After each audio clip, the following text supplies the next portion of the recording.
The mission of the New Haven Department of Arts and Culture is to improve the quality of life for residents. By celebrating arts and culture, it strives to be a catalyst for economic development, equitable civic engagement, and spiritual uplift. In addition to their regular duties, the department also oversees the Neighborhood Cultural Vitality Grant Program.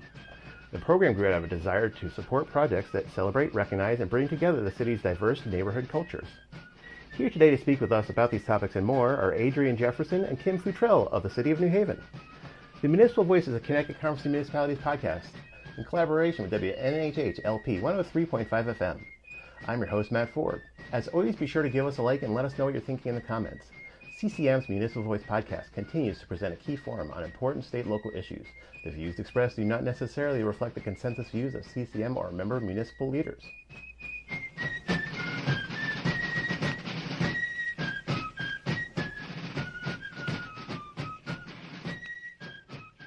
Adriane, Kim, thanks for joining us today. Thank you for having us. So thanks for taking the time out of your busy schedules to be here with us today. I know you've got a lot going on. In fact, you've got a couple of things coming up. Could you tell us a little bit about some of your upcoming events? Yes, we have our second annual Black Wall Street Festival coming up. We started last year in partnership with the Breed Entertainment, wanting to have an event that celebrates and highlights Black entrepreneurs and creative entrepreneurs in the city, and wanting to honor and commemorate Black Wall Streets, which were prosperous Black business districts. So for us, doing a festival that's around this is really about generating wealth, putting money in the pockets of New Haven residents, particularly Black New Haven residents, and being able to celebrate with the community on what this means through entertainment and family activities and a party tent and all different types of things happening. So it's Very this cool. Saturday on the New Haven Green from 12 p.m. to 8 p.m. It is free. There is something for everyone to do. Free is really good. Free is really good. On the New Haven Green. Yes. So obviously you both work in the Cultural Affairs Department. And could you tell us a little bit about what it is you do, what the work is you do there, and what you hope to accomplish as a department? Kim, you want to go first? Sure. I've been with the department for about over 20 years now.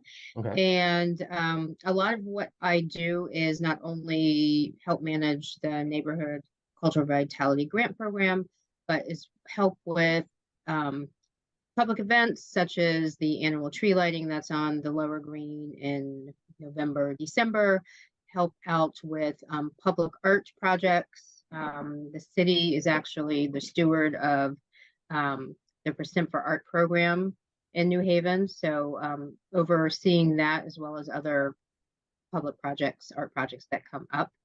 And also just do a little bit of everything, quite frankly. A Jill of all trades. That is very true. Yes, very true. Adriane, how about you? What do you do? So first I'll say I take orders from Kim. No, Kim has been with the department obviously for a really long time, and she's really a gem to this department. I have been able to come in and humbly lead this department over the last almost 4 years as the Director of Cultural Affairs. And our focus really has been on cultural equity and reshaping the department in a way in which we are connecting more to community, and we're making sure our services are widely known and that we are expanding the reach of everyone who has access to us, right? So a lot of the programs, some of which the programs are programs Kim does, and some of which are very new programs and initiatives aimed towards that, really looking at workforce development, professional development, and professional growth for artists and arts organizations, helping to market and promote as much as we can around cultural tourism, equitable cultural tourism, and increasing cultural diversity and getting people to this city. And really just being able to market the amazing things that are already happening here, but haven't had a platform, right? So the work is encompassed under that umbrella. And really, I oversee the department. And also, because team is so small, I do a lot of the on the ground work as well, that require, events like Black Wall Street, right? Yeah. Wow, that's great. And so 4 years now, you've had an interesting 4 years, I can imagine, coming It's been into very to interesting. take over a new department, especially working in city government. So New Haven's culture is obviously an important aspect of its personality. Why are the arts so important to the city? In my mind, the arts is really almost like the soul of the city. It's expression, self-expression, combined to create an overall culture. And I think it's a great entry point. All of us have a little bit of artist in us, whether we recognize it or not. I think it's can be a level playing field if everybody is open and willing to kind of come together. And I think New Haven, with its many kind of historical institutions and a lot of fantastic work that is going on in each of our neighborhoods, is just a great place to celebrate all it is, different cultures, different art forms, and so forth. Yeah, it's great. And in a lot of ways, it seems like that is New Haven's kind of cachet in the state. All cities have their things, and New Haven is sort of like the cultural capital in a lot of ways. That's right, we are. And some will argue that, but I don't know how you argue that. We are absolutely the cultural capital. We are a melting pot, as Kim already highlighted, of so much diversity and different cultures that are already here.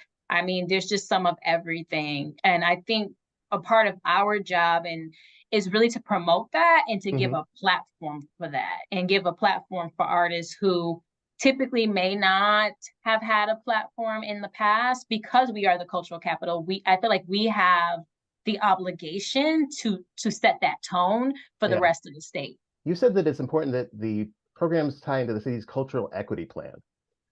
New Haven is a diverse place, a melting pot, as you said. Why is that important in the arts community? There's a number of different reasons that is important. I think, first of all, we have to acknowledge that a lot of times people feel like the arts is this like super liberal thing and that everyone has access to it. The arts can almost like do no wrong, right? And that's just not true for people who have been in the arts community for a very long time.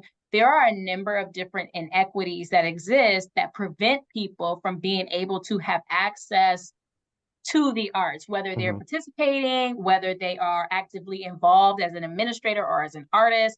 This is something that shows up on the scene for years, right? And so I think first we have to understand like that piece.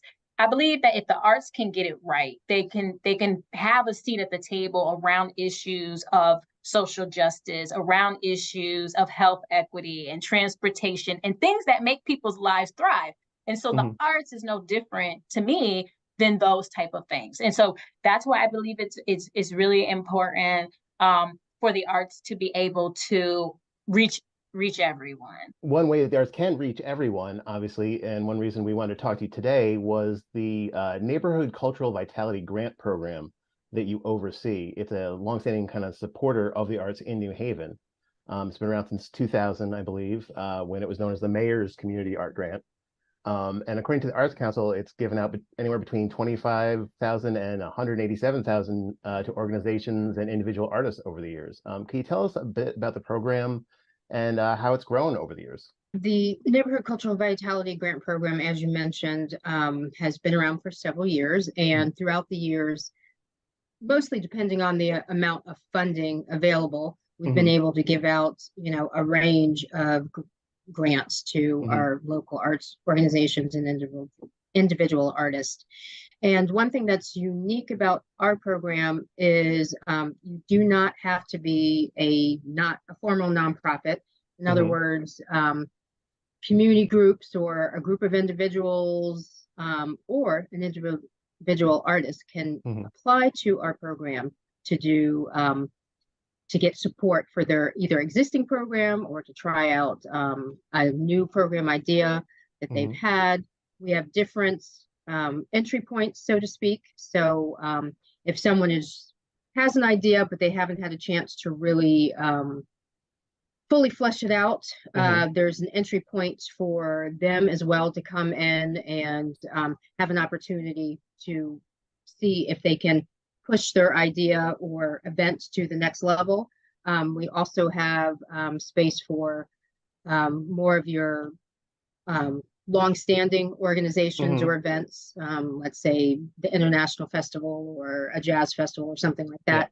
They are also have the opportunity to come into our program and apply. And one of the only restrictions we really have is that it serves the citizens of New Haven, and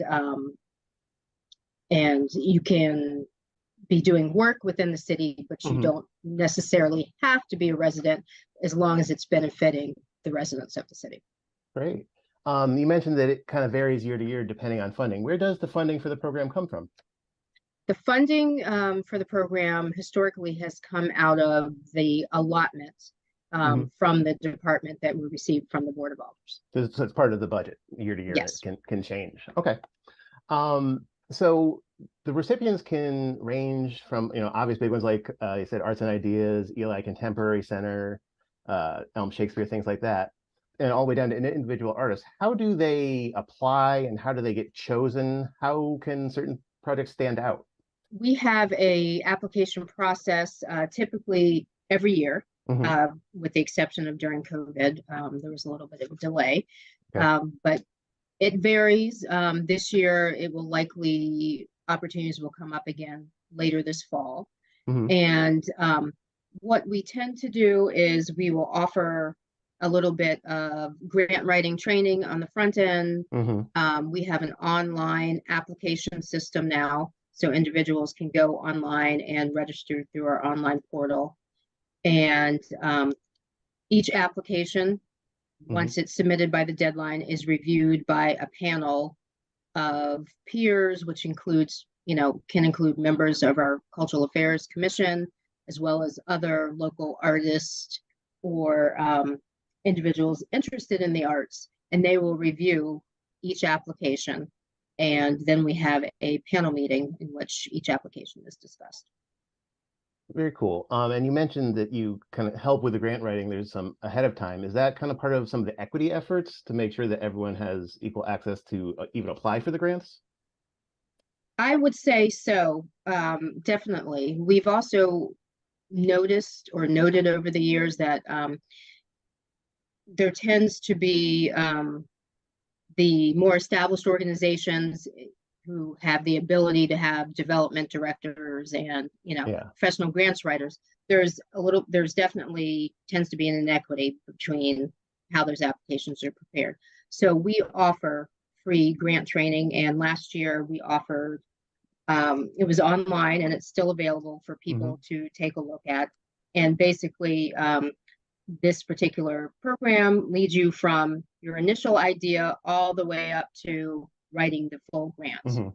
And it's a wonderful resource that I would urge people. So that's free, and it wouldn't just teach you how to apply for these grants. It would help you learn how to apply for just grants in general. For any grants, right? That's very cool. What was one of your favorite pitches from the last kind of round last year? What stood out? I'm not sure I have a favorite, but I would say we had a lot of variety. So ranging from public art murals, community murals, to theatrical programs with youth, to the annual Shakespeare in Edgerton Park, to performances with youth. I don't know. It's hard to choose. There's so many great programs. They're all good. I think one that kind of stood out to us when we were looking at some of the different organizations was City Seed. How do you how broad is your definition of the arts and its uses? How does City Seed and some of its projects fit into what you do? Well, I would say in the case of City Seed, particularly this past year, they came to us seeking to have some support to bring music and entertainment to each of their farmers markets. So I tend to think cultural is broad in some sense and can include, culinary arts and other things like that. But I would say on average, there tends to be a little bit of an arts element, some supporting of the creative, The a traditional creative idea idea, of the arts, yeah. creative program. Yeah. You are listening to the Municipal Voice on WNHH 103.5 FM. I agree with Kim's definition of culture. Because, for us trying to broaden, first of all, the arts is changing. What used to be known as the arts, traditional arts, it has been expanding to like new arts and new types of genres that weren't recognized before. And I think with something such as us being so centralized on cultural equity and how it intersects with other type of industries, such as, agriculture or food, is a really important thing to support. And of course, these things aren't far left, right? They're very much connected to community, and very much connected to culture. And sometimes people forget we are the Department of Cultural Affairs, with arts, culture, and tourism, right? And so that means that we have a variety of different needs that we meet. Yeah. For someone who's maybe not as focused on the arts and they look at something like this, do these programs benefit the city, economically? Do they bring money into the city?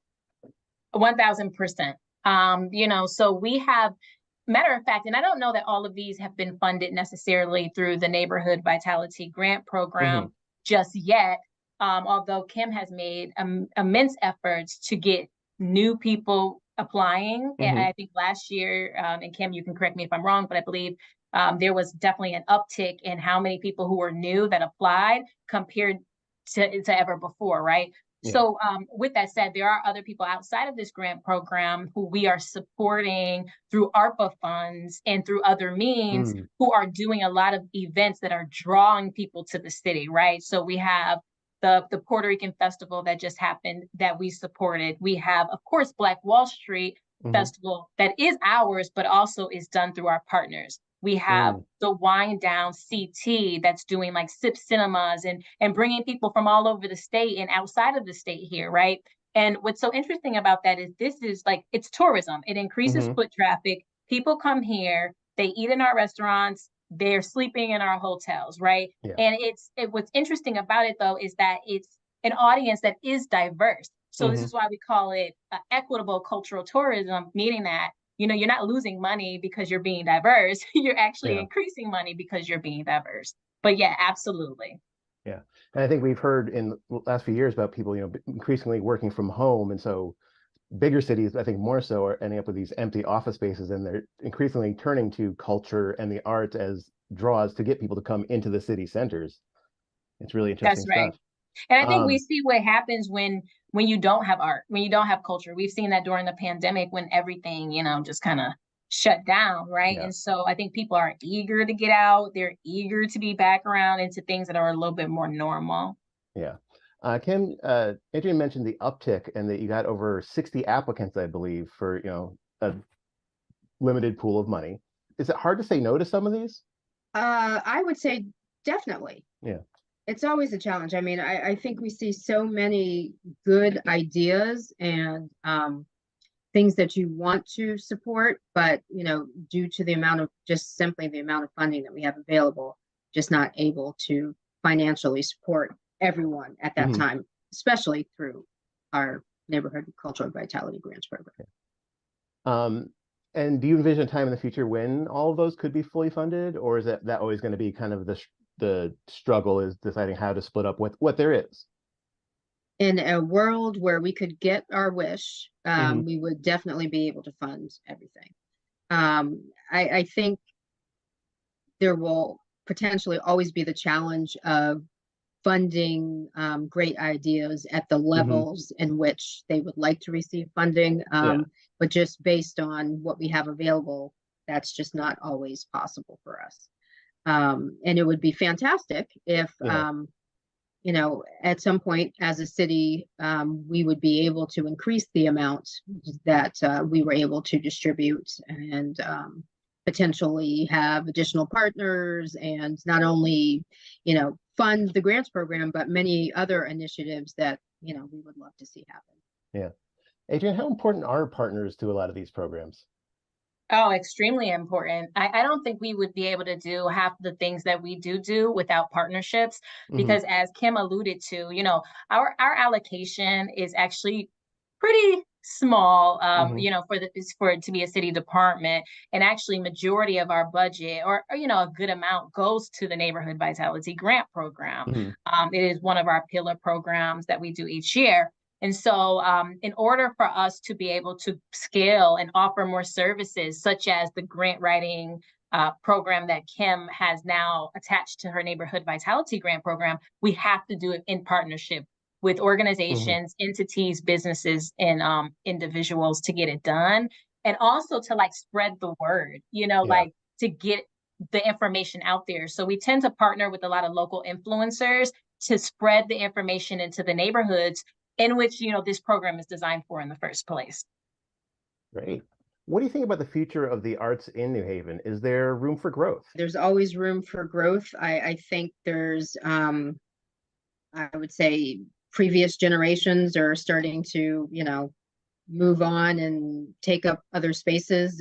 We definitely have new generations and new energy coming forward, which I think is fantastic. And Hmm. I think they'll be coming and already have shown just new ways of thinking, new perspectives, new thoughts that I think is going to be very beneficial to the arts.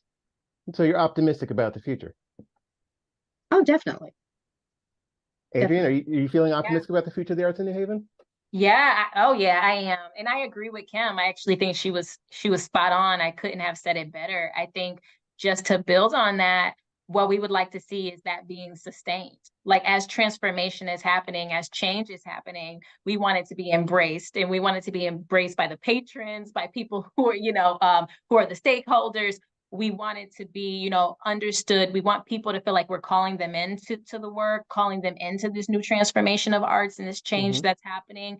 And again, we want to be able to sustain it, because I don't feel like impact can happen if you can't sustain it. If it's just a one off and it's just Yeah. for a year, it has to be something that's like robust and that's happening, for years and years to come. Ongoing. Well, I know you both very busy, so I'm not going to hold you much longer. But before I let you go, one more time, could you tell us some of the great things that are coming up culturally in New Haven? And then can I plug, I forgot Oh to yeah, mention, yeah. we're always looking for individuals that are interested in reviewing our applications when the time comes. Okay. So people can sign up to be a panelist on our website, as well as access to the free grant writing course is also available on our website. And that was done in conjunction with Carnelian Inc. in And the Alexandria. website is part of the city's website? Yes, part of the city website, newhavenct.gov/arts. There you go. And Adriane, Yeah, you asked what's coming up. We have a few things, right? So we have, of course, Black Wall Street is this mm-hmm. weekend. We have the Entrepreneur Party that's this weekend. We have Change in the Air Festival that's going to be in Change in the air. Okay. October. Okay. We have Taste in New Haven. I believe that's in September. Taste of New Haven happening. In conjunction with the New Haven cycling race. Oh, Oh, that's cool. The Taste of that's New it. And then also Elm Shakespeare is doing their Shakespeare in the Park, I believe, starting this weekend, Cam. The 17th Yeah. is the first show. So this week, yes. Always a classic. But you did mention one that I don't know. I'm a resident of New Haven myself. What's the Change in the Air? What was that one?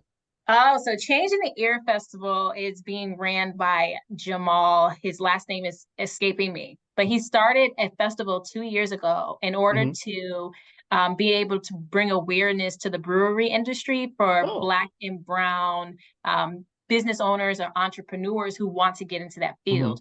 But what's so interesting about what he does is he merges it with arts and culture. So it literally is like this mixer type event with vendors and entertainment and artists and live visual art paintings and like just kind of this artist experience mixed in with the brewery industry. All of the funds that are raised from the festival go to the foundation that then helps to support those who are wanting to get into the industry but can't afford to do it. So it's just a really great initiative. It's growing every year, and this year's expected to be like thousands of people coming out. That's very cool. Yeah, I think you picture brew in your head, you picture some guy with a flannel shirt and like a big bushy beard, and Right. like that's not the reality necessarily. And today, I'm sure there are, but there's plenty of other people that want to do it too. Kim, Adriane, thanks so much for speaking with us today. We really appreciate it for taking the time out of your busy day, and keep up the good work. Thank you. Thank you so much for having us. We'd like to thank our guests, Adriane Jefferson and Kim Futrell of the City of New Haven. We'd like to thank our sponsors at Gateway Community College and Housatonic Community College. Learn more at gatewayct.edu and housatonic.edu. The Municipal Voice is a co-production by CCM and WNHH 103.5 FM. Christopher Gilson is our producer. Harry draws on the boards, and I'm Matt Ford, your host. Be sure to check out our Facebook page and give us a like, and watch out for our CCM chat series on our YouTube page.